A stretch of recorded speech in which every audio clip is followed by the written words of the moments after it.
सबसे बड़ी बात है भारत का नागरिक हूँ। हम सोच के थोड़ा आए थे। मैं भारत का नागरिक हूँ। मैं बहुत धर्म से आता हूँ।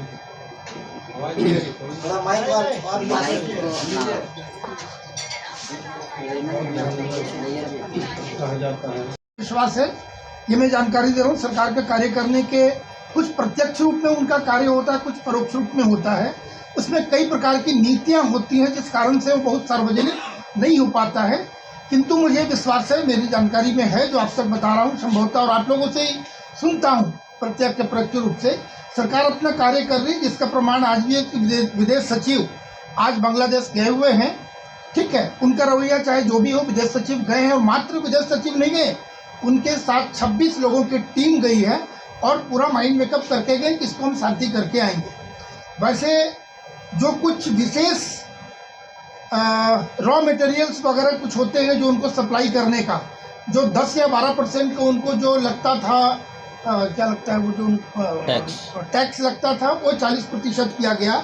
जिस कारण से बॉर्डर में लाखों हजारों गाड़ियां ट्रक खड़े हैं, आलू प्याज हो या वही कई स्पेशल कमोडिटीज जो भी है नेसेसरी, जिसके कारण से उनका अभी कह सकते हैं कि हुक्का पानी बंद होना अब लगता है शुरू हो गया, दिख रहा है।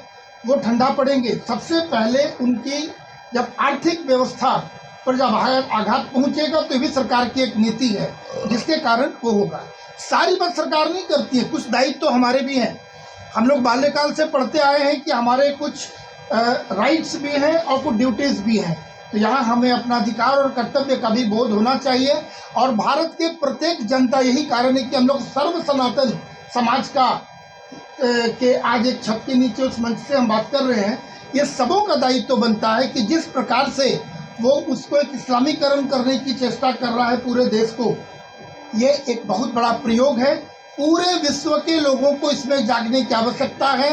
और पुनः जैसा मान्यवर विनोद कादयान जी ने बताया, मैं उस बात को पुनरावृत्ति न करते हुए सिर्फ स्मरण करा दूं इस बात को कि यूएन हो या ह्यूमन राइट्स काउंसिल, इस पर उनकी भूमिका बिल्कुल एक क्या कहा जाए, त्रुटिपूर्ण है।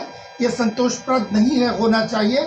मात्र मानवाधिकार दिवस मना लेना पर्याप्त नहीं है।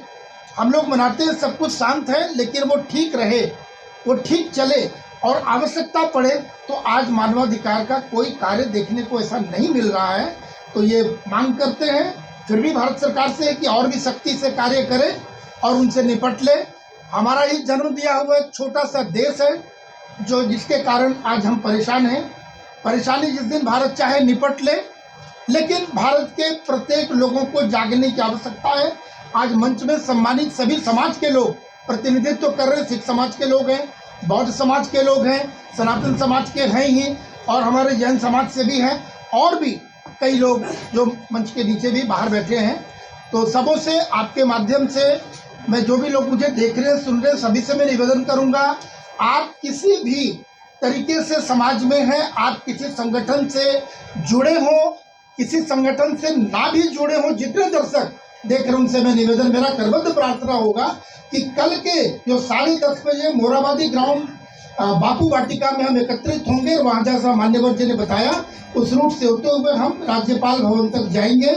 उसके लिए बारंबार आपसे निवेदन है कि आप आए, जागो, अन्यथा मुश्किल है।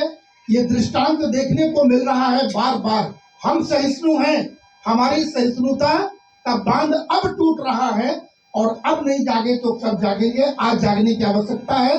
सनातन समाज के संरक्षण, संवर्धन, रक्षार्थ एक एक लोगों को जागने की आवश्यकता है। जी कोई प्रश्न है तो पूछ सकते हैं। 48 की बात, एक डिक्लेरेशन, एक तरह की घोषणा, एक तरह का संकल्प लिया गया था और वो सभी देशों के ऊपर, पूरे संसार के जितने भी देश जो यूएन के सदस्य हैं उनके ऊपर लागू होते हैं। तो universal declaration of human rights approved by General Assembly of UN on 10th December 1948। अब उसमें जो बात कही गई, जो तो उसकी व्यापक चर्चा कल ह्यूमन राइट्स डे है उसमें की जा सकती है, लेकिन आज के संदर्भ में उसके जो रिलेटिव पार्ट है उस माने डिक्लेरेशन में, उसमें ये बात आर्टिकल 18, आर्टिकल माने उसकी जो धारा 18 के अंतर्गत जो कहा गया है वो मैं पढ़ता हूँ आप सबके सामने कि इसमें कहा गया everyone has the right to freedom of thought, conscience and religion. प्रत्येक को अपनी बात सोचना, अपना कहने का अपने रिलीजन के अनुसार अधिकार है। This right includes freedom to change his religion. कोई व्यक्ति चाहे तो अपना धर्म बदल सकता है, अपना आस्था बदल सकता है, अपनी स्वतंत्रता रख सकता है, चाहे अकेले करे, चाहे कम्युनिटी में करे, चाहे पब्लिक में करे, चाहे प्राइवेट में करे, और अपने जो धार्मिक जो विचार हैं, उसकी जो शिक्षाएं हैं, उनका जो आचरण है, उसके अंतर्गत जो पूजा पद्धति है और उसको पालन करने में उनकी स्वतंत्रता, उनका अधिकार है। तो ये बात स्पष्ट कही गई आर्टिकल 18 में कि प्रत्येक व्यक्ति को अपने धर्म को मानने का, धर्म के अनुकूल आचरण करने का उसको अधिकार है। और ये राइट जो है ह्यूमन राइट की कैटेगरी में आता है। This is not a simple right, क्योंकि आर्टिकल 18 में इसको शामिल किया गया। Everyone has the right to freedom of thought, conscience and religion.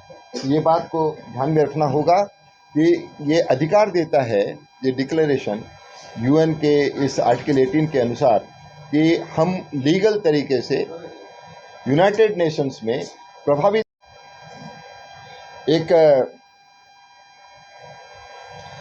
जो बात कही कोर्ट में, जो उस समय जो बात कही गई, एक इस्कॉन के खिलाफ पिटीशन दाखिल किया और उसमें 2-3 बात आई कि इस्कॉन फाउंडेशन को बैन कर दिया जाए। दूसरा बात है चित्तगांव और रंगपुर नाम के जो इलाके जो आसपास में हैं वहाँ पर इमरजेंसी लागू किया जाए, जिससे कि किसी प्रकार की वहाँ पे घटना न हो। और तीसरा, हाई कोर्ट की बेंच एक ऐसा ऑर्डर निकाले जिससे कि जो भी रिलीजियस माइनॉरिटीज़ हैं और ख़ास करके हिंदू, उनके खिलाफ में स्टेप लिए जाएं। तो ये जो ऑर्डर था बिल्कुल अन्यायपूर्वक जो ऑर्डर हुआ, इसके प्रोटेस्ट में सारे बांग्लादेश में आंदोलन हुए हैं और इसको ने एक गुहार लगाई कि इसका अंतर्राष्ट्रीय स्तर पर इस पर इंटरवेंशन, हस्तक्षेप किया जाना चाहिए। और उस घटना के तुरंत बाद भारत सरकार ने भी अपनी प्रतिक्रिया जाहिर की और भारत सरकार ने बहुत ही सीधे और सरल शब्दों में कहा कि हम अपना भारत की जो विदेश मंत्रालय है उसने कहा कि हम अपना डीप कंसर्न व्यक्त करते हैं इस घटना के ऊपर और बांग्लादेश की सरकार से ये आशा करते हैं कि वो सुरक्षा के सभी उपाय करेंगे और खासकर जो अल्पसंख्यक हैं उनके अधिकारों की और उनकी स्वतंत्रता की रक्षा के लिए आवश्यक कदम बांग्लादेश की सरकार उठाएगी, ऐसे हम आशा करते हैं। तो ये बहुत ही सिंपल और प्लेन शब्दों में मैं समझता हूँ कि भारत सरकार ने अपना आक्रोश व्यक्त किया, लेकिन इसकी प्रतिक्रिया बांग्लादेश ने बड़े व्यापक ढंग से उन लोगों ने किया कि भारत सरकार खामखा हमारे आंतरिक मामले में हस्तक्षेप नहीं करे और चिन्मय दास प्रभु के ऊपर जो आरोप लगाए गए हैं ये सेडिशन, देशद्रोह के आरोप हैं और कानून के अंतर्गत उनके ऊपर कार्रवाई होगी। तो बांग्लादेश की जो मानसिकता है, एक तो न्याय के प्रति उनकी कोई आस्था नहीं है और एक में जो एजेंडा दिखाई पड़ता है कि हिंदुओं के ऊपर अत्याचार और हिंदू वहाँ से जीरो हो जाएं, क्योंकि वो पाकिस्तान है। जब तक केवल मुसलमान नहीं होंगे वो पाकिस्तान नहीं हो सकता। आपको शायद ध्यान में होगा 1947 में जब देश का विभाजन हुआ था तो इसी आधार पे हो सकता है कि मुसलमान हिंदू या अन्य के साथ नहीं रह सकते। तो ये जो बाद में समझौता हुआ कि जो जहाँ वहाँ रहेगा और उसका दुष्परिणाम हम लोग आज देख रहे हैं। तो ये हिंदू की जो जनसंख्या है, जो विभाजन के समय लगभग 20% हिंदू थे ईस्ट पाकिस्तान में, जो आज बांग्लादेश है, वहाँ पर मात्र 8% हिंदू रह गए हैं। तो इतने 11 या उससे अधिक प्रतिशत की जो जनसंख्या का ह्रास हुआ है, एक बहुत बड़ा ये कुत्सित प्रयास है जो वर्षों से चलता आ रहा है। 1971 के बाद खास करके इसमें बड़ी बड़ी घटनाएं हुई हैं और 1971 में ये जो बातें हुई उसमें पाकिस्तान की मिलिट्री ने बांग्लादेश पे हिंदुओं पे जो अत्याचार किए हैं उसका एक जेनोसाइड शब्द उसके लिए उचित होता है, जो व्यापक जनसंहार, और उसको यूएन ने यूनाइटेड नेशंस को बोलना चाहिए कि ये जनसंहार हुआ है, लेकिन जनसंहार आज तक नहीं बोला। अब वहाँ की घटना क्या है, जनसंहार क्यों कहेंगे, तो वहाँ 1971 में जो मुक्ति वाहिनी द्वारा आंदोलन हुआ, 30 लाख लोग मारे गए थे और 30 लाख लोगों की हत्या होने के बाद भी यूएन उसको जेनोसाइड का कहने के लिए आग्रही नहीं है। 1 करोड़ लोग भारत में शरणार्थी बनकर आए और सबसे बड़ी बात 2 लाख महिलाओं का बलात्कार हुआ। और उस समय जो वहाँ पाकिस्तान के जो जनरल याहिया खान थे, उन्होंने कहा कि बांग्लादेश की महिलाओं का बलात्कार किया जाए, जिससे वहाँ जो बच्चे पैदा होंगे उनका डीएनए चेंज हो जाएगा। तो इस तरह की उनकी कुत्सित मानसिकता कि महिलाओं का सम्मान की बात तो दूर, उनका बलात्कार और इस तरह की जो घटनाएं हुई हैं। और एक ही मानसिकता कि बांग्लादेश या ईस्ट पाकिस्तान में केवल मुसलमान ही रहें और कोई दूसरी जाति को बर्दाश्त नहीं कर सकते। तो ये सारी घटनाएं हुई और इस्कॉन की जो मांगे हैं, हम समझते हैं कि ये बहुत ही जायज़ मांगे हैं और उन्होंने हैं, कृपया आप ध्यान से सुनेंगे, जो इस्कॉन ने वहाँ बांग्लादेश के कोर्ट के सामने रखी हैं। पहला तो special tribunal for minority persecution, जो अल्पसंख्यकों के ऊपर जो अत्याचार हो रहे हैं उसके लिए एक फास्ट ट्रैक कोर्ट की स्थापना हो, जिससे कि वहाँ न्याय की स्थापना हो सके और जो अल्पसंख्यकों का हिंसा हो रही है वो रुके। तो पहली बात तो बांग्लादेश सरकार एक ट्रिब्यूनल की स्थापना करे फॉर माइनॉरिटी परसिक्यूशन के लिए स्पेशल कोर्ट बने। दूसरा है enactment of minority protection law, अल्पसंख्यक के सुरक्षा के लिए एक आवश्यक कानून बनाया जाए, विशेष कानून बनाया जाए और उसके कारण जो कानून का जो संरक्षण वहाँ की माइनॉरिटी को मिल सकता है, इसकी व्यवस्था की जाए। तो पहली बात एक ट्रिब्यूनल बनाया जाए, फास्ट ट्रैक कोर्ट जो अभी तुरंत के जो मामले हैं उनका निपटारा करने के लिए।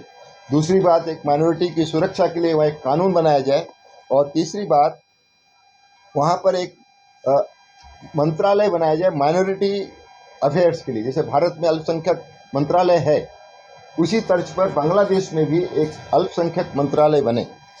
Upgrade welfare trust to foundations, और जितने इस्कॉन फाउंडेशन जैसी हिंदू संस्थाएं हैं उन पे सरकारी हस्तक्षेप कम किया जाए और उनको अपने तरीके से चलने की स्वतंत्रता मिले। Recovery and protection of temple property, इस दौरान जो मंदिरों की संपत्तियां जला दी गई, नष्ट कर दी गई, हड़प लिया गया, उन पर अनधिकार हुआ, उसको वापस किया जाए और उसकी जो अभी संपत्तियां हैं उसकी सुरक्षा तय की जाए। Implementation of existing laws against violence, जो हिंसा हो रही है, हिंसा को रोकने के लिए जो बांग्लादेश के जो वर्तमान में जो कानून है उसके प्रावधानों का पालन करते हुए हिंसा को रोका जाए।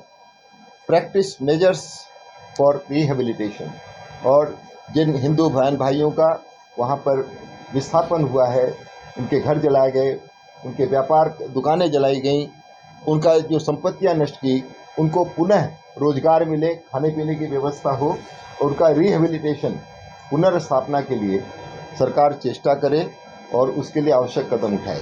और inclusion of minorities in national governance, Bangladesh की जो सरकारी जो तंत्र है, नीतियों का निर्धारण है, उसमें अल्पसंख्यकों की आवाज़ भी शामिल हो, ये भी आवश्यक है। तो ये 8 पॉइंट इस्कॉन फाउंडेशन ने वहाँ की सरकार के सामने रखे हैं। मैं समझता हूँ ये बातें सबके समझ में आने वाली हैं, ये तुरंत अनिवार्य भी हैं